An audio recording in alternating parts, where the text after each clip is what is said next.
All right, everyone, we've got to talk about Microsoft because for the most part, Microsoft hasn't really been compelled to weigh in much on the same issues like YouTube and Facebook, like social media, more online hosts and stuff. Microsoft, despite the fact that it now has like user accounts and stuff, the sort of thing I don't use, is promising now that it's going to do more to combat like offensive shit or whatever, which is totally arbitrary. And it's being pointed out.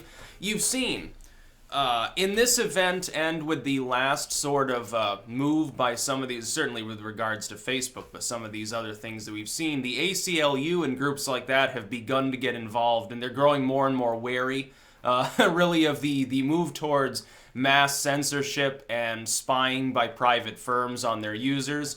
They're beginning to join the fray, and largely they're joining it on the pro-freedom side. So that's actually like the biggest victory we can possibly have. That and the rise of continuously better alt tech. But Microsoft is now coming out in its dystopian way and saying, oh yeah, we're going to start policing OneDrive users, people who use OneDrive for like, I guess that's cloud-based, so like sharing documents and stuff. So no offensive stuff. So if you have like a book on there and it says fuck, like you can get banned, I guess. Skype, now Skype is really funny. What is Skype typically used for? Skype is typically used for two people to have an interpersonal conversation. Microsoft is now essentially saying, yeah, we're going to monitor people on Skype.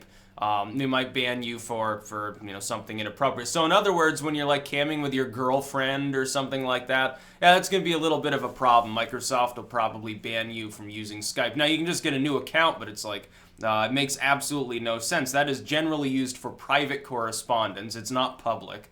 It's not used to deliver sermons on political topics to large groups of people, typically speaking. And in the case that anything on Skype is public, generally speaking, people have just recorded their conversation and plopped it on YouTube or something because they're doing an interview or so. Like I've done that before, like some of the early chats that I've had with people, they took place on Skype. Now, Google Hangouts now is considerably more stable, so that's generally preferable to it. And also now, I guess, more secure and less censored, which is really, really funny. So Microsoft has decided, it looked at Twitter and Facebook and Google and said, wow, look at these companies, sort of racing to the finish line of being the first one to become dystopian enough to alienate more of its user base than not and thus collapse. We should probably get in on the action because, we're like a lemming too. These companies, in my opinion, are making a grave error. That is, the older tech firms have decided that the people are making a bigger mistake. They've decided that they want to be arbiters of morality, which they shouldn't bother trying to do because it's just going to give rise to new companies. But individuals are expecting private companies to have a conscience. For-profit, multi-billion-dollar entities supposed to have a conscience, supposed to be a moral and delve into into ethics and things. It doesn't work that way. I see people on the left, they're applauding corporations for telling people there are certain things they're just not allowed to say and think because they find them offensive. Why do they find them offensive? Because somebody else, usually a politician, told them that they should feel offensive. It's abusive. It's totally against the concept of the goals of the United States. And they'll always trot out the same tired argument. Well, the Constitution says nothing about private firms abusing you. Yeah, but it's the spirit of it. There's kind of an understanding, I think, among the early inhabitants of the United States that any abuse was bad. It's just that at the time they couldn't, I think, conceive of the possibility that there would ever be a private company run by perfectly fallible civilian American human beings that would control a significant proportion of all of the world's communications capabilities. I don't think, it was pointed out the other day, I read an article that combined these big Silicon Valley firms. We're talking the big ones. We're talking Microsoft and Apple sort of on that end, and then certainly YouTube and Google, Google being the parent company, and Alphabet's the parent company of Google, with Facebook, Twitter,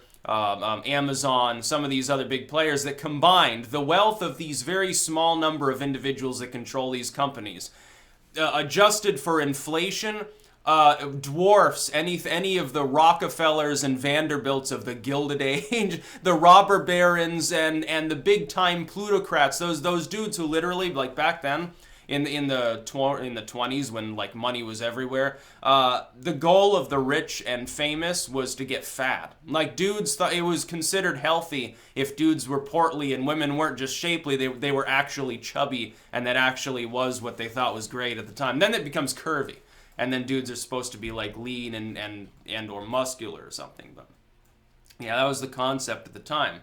But those people, we instituted trust busting and social reforms of various types and told them, yeah, there are certain ways in which, no, a corporation's not supposed to abuse people. You have price fixing, a trust in order to screw out all competitors, hiring dudes to go whack someone over the head, busting up private organizations of people that are saying, yeah, we're going to walk off the job because, you know, we're being fed rat poison or something.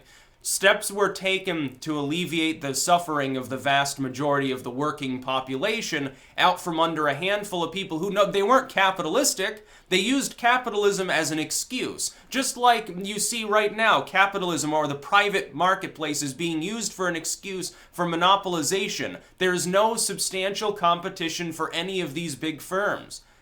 And where there is, they have formed a de facto trust. Insofar as they deal with human communications, there's no pro-liberty alternative. And in the rare case that there is, they try to get the domain registrars to go after them. And they weaponize the media. They'll go out and they'll talk to them. The same media groups. Think of it this way. The same cable groups that are dying off on cable because cable sucks and is dying now have significant moneyed presences on sites like Facebook and YouTube. Is it not strange, then, that they would headhunt after YouTube or Facebook's competitors? Does that seem like a capitalism situation or a robber baron / corporatist situation? It's quite clearly the latter. And then people arguing in favor of liberty right now are at risk of being called bullies because some of the people speaking out against liberty happen to be on the youngish side. I wish that I could go back and be like, hey, you know, back when I was in my late teens and still a really young adult, like fresh out of high school or something, I wish I could go back then and everything that I said politically had to be taken seriously, or a person would get called an abusive bully if they disagreed with me.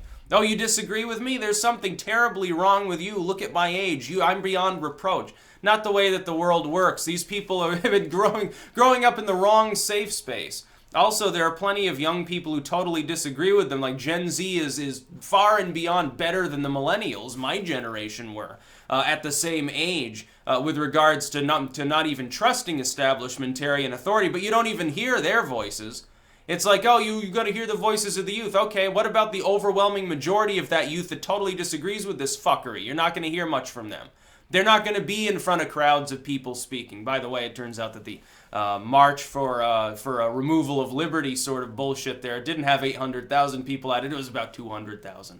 Still large, but it's not exactly a historic moment. It's not anywhere near as large as like the Occupy Wall Street movement. Or something. So it's not organic. I'll be talking about that later. It's definitely being foisted by corporatists. It's not organic. It is a politicized movement. It's not homegrown. It was probably in the works for some time before the events that so-called began it, which is bullshit again. That was just the excuse.